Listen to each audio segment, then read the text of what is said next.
welcome to It's Tomorrow News. I'm Chavi Sompura. At least 4 dead after tornado and severe storm batter St. Louis, mayor says. At least 4 people died and authorities were searching from building to building for people who were trapped or hurt after severe storms, including a possible tornado swept through St. Louis. The storm Friday afternoon tore roofs of buildings, ripped bricks of sidings and downed trees and power lines as residents were urged to take cover.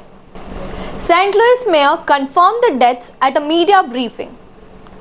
The apparent tornado touched down in the area of Forest Park, home to St. Louis Zoo and the site of 1904 World's Fair and Olympic Games the same year.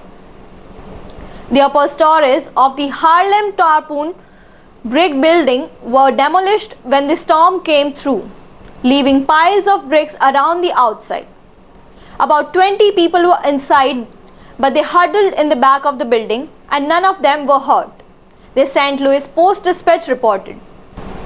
A 19-year-old University of Missouri St. Louis student said he and his girlfriend were at the St. Louis Art Museum during the storm and got hustled into the basement with about 120 other people.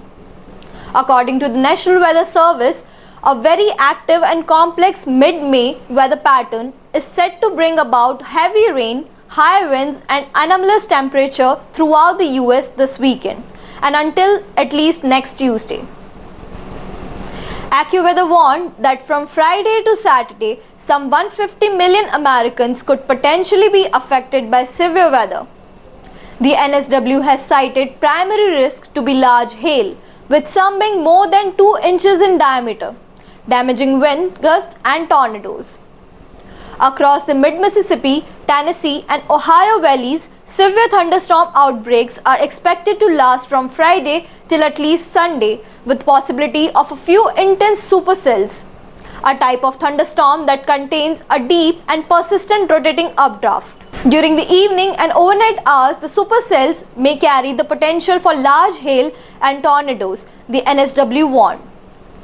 The agency's Storm Prediction Center has issued a moderate risk warning for severe weather centered over the lower Ohio Valley, where the greatest concern exists for several strong tornadoes.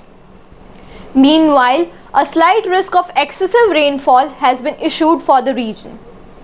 According to the NSW, residents and travelers should remain aware where the nearest storm shelter or safe place is, should severe thunderstorms approach. Additionally, tornado watches have been issued for parts of Illinois, Indiana, Kentucky and Missouri until 10 p.m. CDT, Friday. With the eastern parts of the country expected to hit hard with thunderstorms and potential tornadoes, the NSW has also warned about an unusual early season heat wave coming out of South Texas. That's all for now. For more weather news updates, stay tuned with us on It's Tomorrow News. For more global weather updates like this, subscribe to our channel and hit the bell icon for regular updates.